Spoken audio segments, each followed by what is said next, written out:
I thought, why not? Let's see what I could do with this opportunity, and let's hit the ground running. And honestly, time and time again, I've been validated in that decision because people do recognize the beauty of having occupational therapy in this space for this population.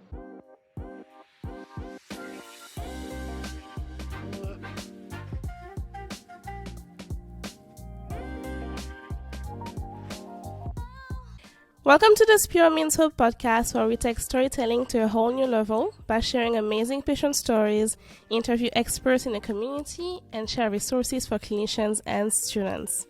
So today we have with us the amazing Rachel. Hi, Rachel. Hi, thanks for having Th- me. Thanks for being here with us. And Rachel is an occupational therapist, and she's going to tell us about the amazing things that she does.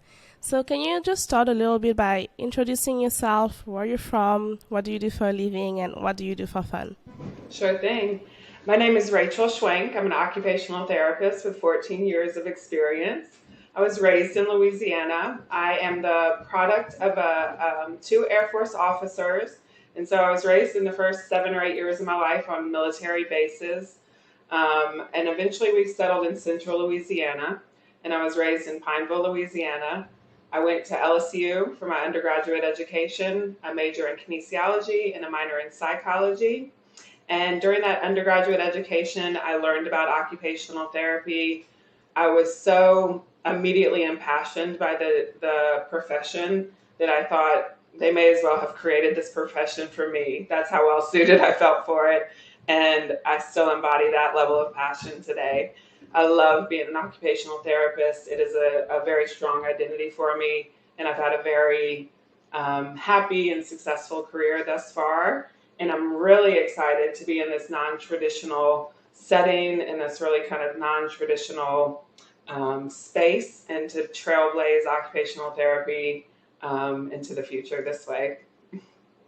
Love that. I love like your passion when you said this profession is made for you. Like I can see it in your eyes. So I love that. Yeah. What do you do for fun when you're not working?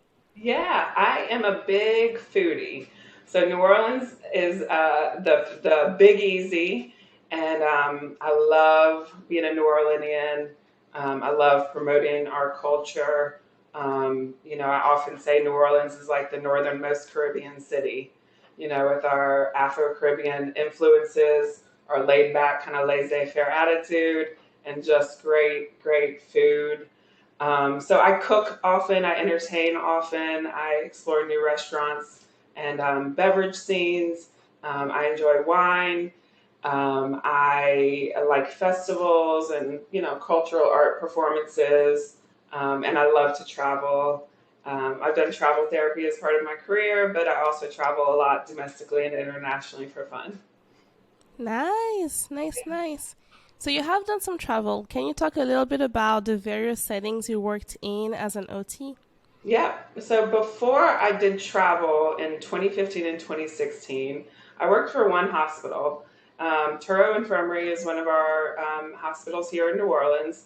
CARF accreditation for traumatic brain injury, spinal cord injury, cancer, stroke, and amputation. And during that time, I worked a variety of settings, including a retirement community that had the continuum of care from nursing home to assisted living to independent living. And then I transitioned into spinal cord inpatient rehab, and I really, really blossomed with that population because I felt like spinal cord injury really was the intersectionality of the two things that I identified most with occupational therapy, and that is the like creativity and physical rehabilitation, and also the spinal cord injury like allows you to flex your psych muscle as an occupational therapist because you inevitably are dealing with adjustment to injury and some of the social and emotional kind of things that come with family dynamics post-injury. And so I really enjoyed being in spinal cord injury inpatient rehab and that kind of acuity of helping someone to first learn and grow through their injury.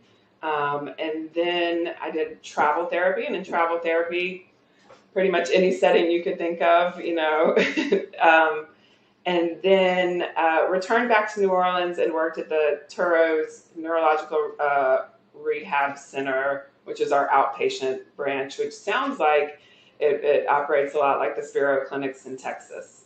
So just really high level of skilled therapists, a lot of collaboration, a lot of creativity, and we were seeing the variety of neurodiagnosis at that clinic. So I was able to have more exposure to brain injuries, and then, of course, all the progressive neurological conditions that we are familiar with. Oh. And Yeah. then where are you now? So now I am at Bastion Community of Resilience. And Bastion is a nonprofit, and specifically, Bastion was created about 10 years ago. Our executive director and founder, Dylan Tett, was a returning warrior from the Iraq and Afghanistan wars. And he came back from war. He's a West Point graduate and Army officer, and he was just seeing so many brothers and sisters in arms struggling. You know, um, one aspect of these wars is that we were able to keep soldiers alive more than other campaigns in the past because of increased technology, better equipment, more advanced, uh, you know, equipments and other realms. But with a higher survivorship in these wars, the flip side of that coin is that more people were surviving with injuries. And the signature injury of those wars is traumatic brain injury. And 2/3 of the traumatic brain injuries that resulted from those wars are mild. And so they're mild traumatic brain injuries. And what we know about mild traumatic brain injuries is oftentimes that they might present like someone who's typical, even though they have sometimes immense and complex cognitive issues and emotional and social issues. So we have this entire population of veterans that are returning from those wars with mild traumatic brain injuries and other comorbidities, often PTSD. And what Dylan recognized is, despite the VA's best efforts, is there are gaps in services and what the VA is able to offer. And so he modeled an intentional community model after something that he learned about that foster families in Illinois were doing. So, foster families in Illinois lived in this one community, and everyone in that community lived there with the understanding that they were lending their skill and expertise and time to neighbors. So, we say that Bastion is an intentional community where community is the intervention and it's active neighboring to help meet the needs of fellow residents. So he started this beautiful intentional community and hoped that it would be populated with some of these returning warriors with mild or to moderate traumatic brain injuries and some of those folks that maybe just needed the like incidental help in IADLs or instrumental activities of daily living, something like just a reminder to take their medication, or they might need help taking their trash can to the curb, or they might need a neighbor to walk a nutritional dinner over to them if they're not able to do that. Do meal prep with a regularity or success. And what he found was that wasn't necessarily the veteran population that was showing up at Bastion at first. And so they very cleverly wrote a grant to Bob Woodruff Foundation to create a traumatic brain injury day program. And that is called our Headway program. And to this day, it's the signature program of the whole Bastion community. And so what we've been able to do is kind of retrospectively meet the mission of serving those veterans with TBI by getting them engaged first in our day program, and then as like needed and as opportunities come up, we've been able to then move those individuals into our community, so they reside in our community and participate in the day program. So about 1/3 of the participants in our Headway program live on site in this 58-unit housing community, and the rest live elsewhere in New Orleans and just commute to us for programming. Oh.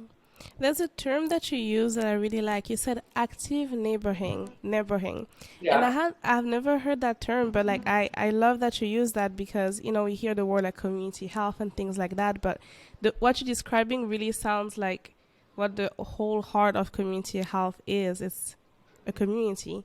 Yes, Wow, that's it is a amazing. recognition that you don't just come and go from your unit. So, just to better paint the picture to the audience, this is not a high rise apartment complex. This is 58 units in 26 households. So, each individual building would have two apartment units in it. There are one, two, and three bedroom units. This is this is a low income housing community, and so we have mixed income qualifications for any of these units. And we have skewed the qualifications and we've skewed the community to have more low income units so that it's more accessible to people. And this is spread out on a 5 acre campus.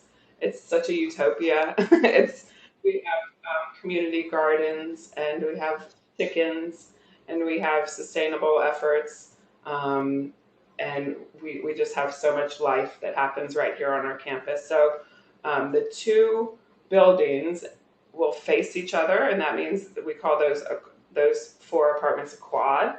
And it's intentionally designed that way so that your front door faces someone else's front door, and that you are accountable for checking on your neighbor and, you know, if necessary, elevating to the clinical staff if you haven't seen them or if you notice there's a behavioral change or anything going on with that neighbor.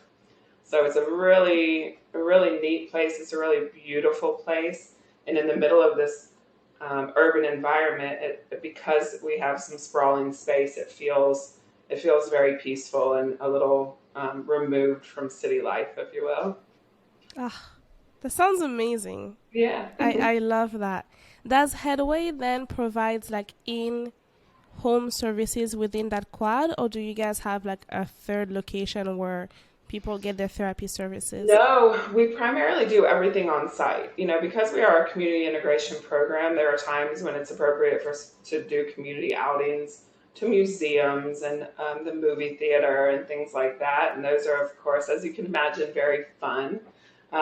Through the generous donation of a private donor, we have an accessible van with wheelchair accessibility, and so we're able to use that van to go around to the community and pick up people that don't live here for our day programming. But all programming, unless we're on an outing, pretty much takes place on campus. And we have grown so much in the Headway program.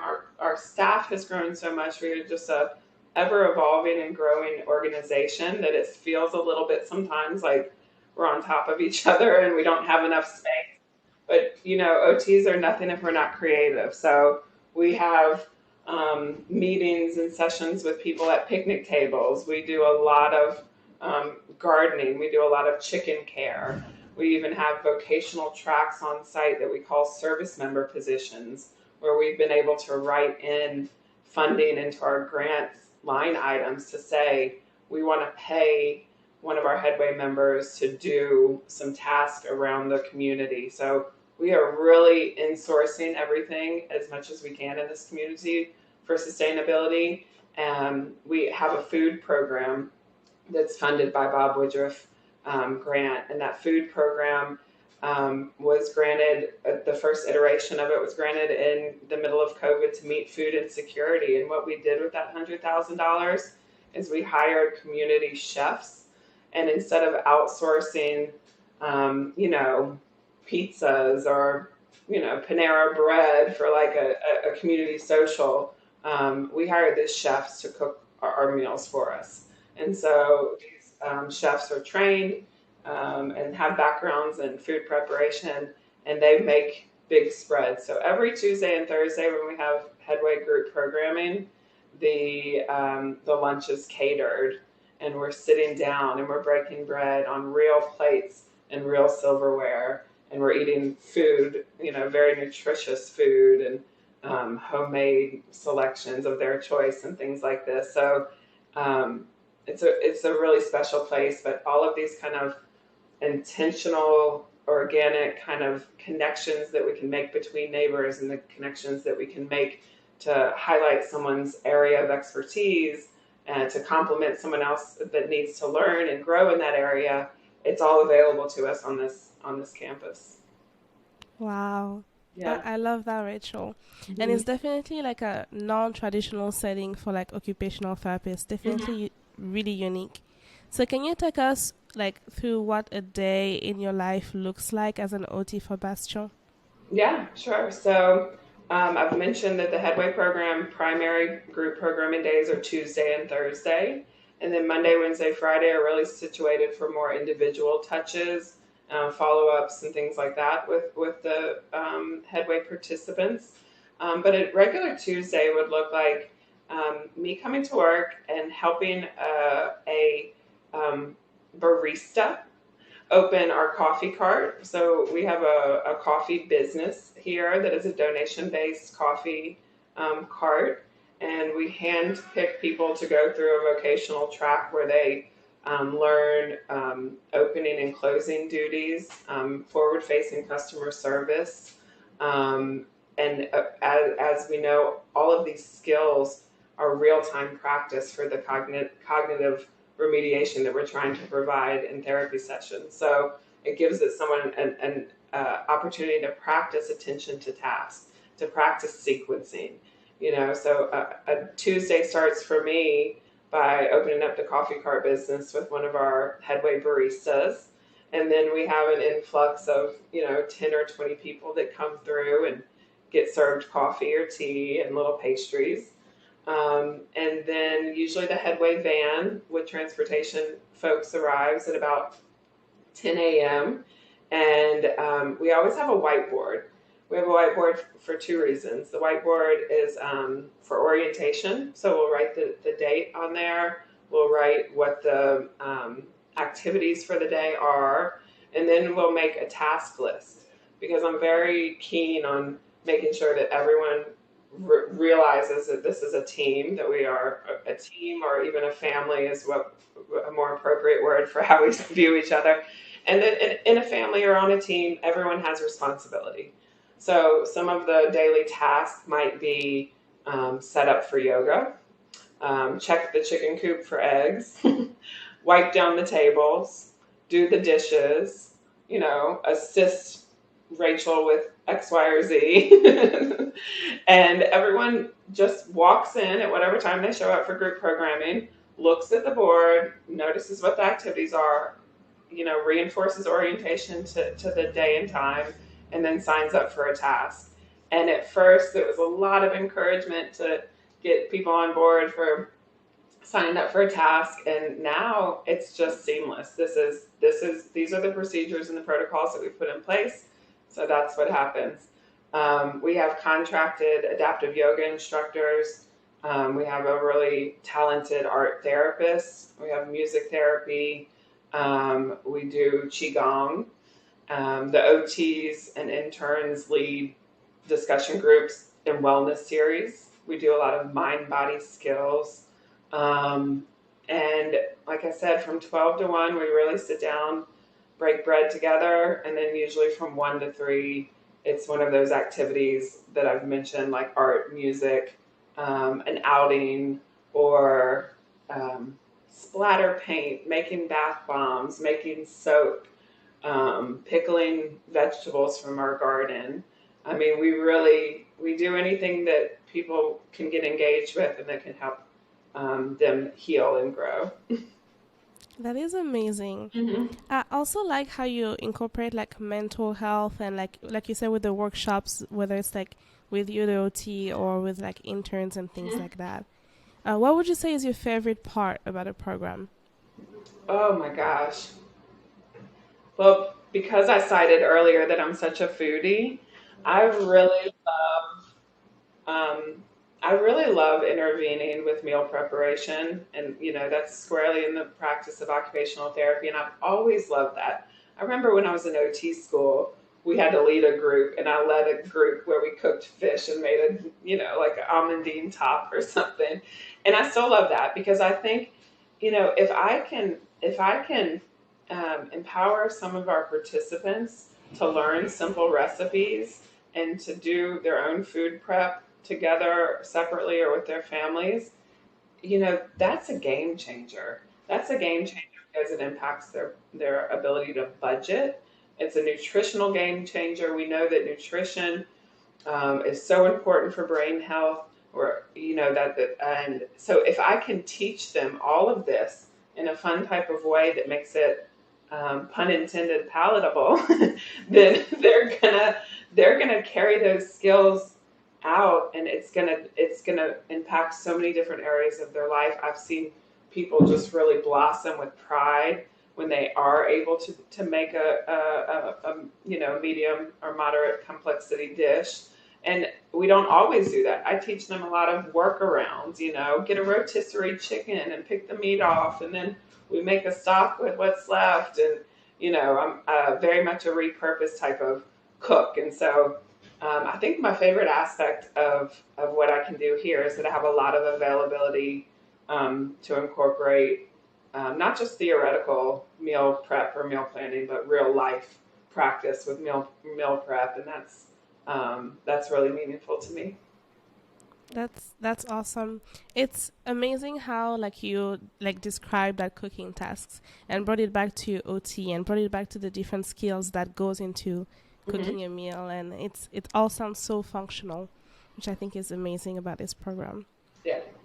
What are some words of advice that you would have for occupational therapists looking to get into some of those non-traditional settings, and especially the nonprofit world? Yeah. So, I mentioned in 2019 was the first iteration, almost the pilot year of the Headway program.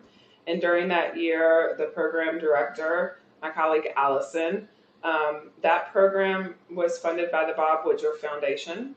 But in 2020, she helped to write a grant to the Wounded Warrior Project. The Wounded Warrior Project is a very well known name in the veteran service organization space, and they generously fund a lot of programs our size. And so they wrote this full proposal to say, please fund our program, the Headway program, for 1 year. And in that proposal was a occupational therapist position. And so I'm so glad that she had that foresight to think that occupational therapy would be a discipline that would be useful in this setting and in this type of programming, because I was hired in 2020. And it's funny because the nonprofit world, the grant was distributed before the pandemic happened. And so here I was hired in June of 2020 to grow a community reintegration program when the community was completely shut down. So in that first year, especially, we had to be very creative in how we did outreach. I did a lot of virtual touches. I did a lot of, honestly, I did a lot of biking and fishing and hiking for my client kind of touches. And as I started to recruit more people for this program, even in the middle of the pandemic, we saw 400% growth in that first year.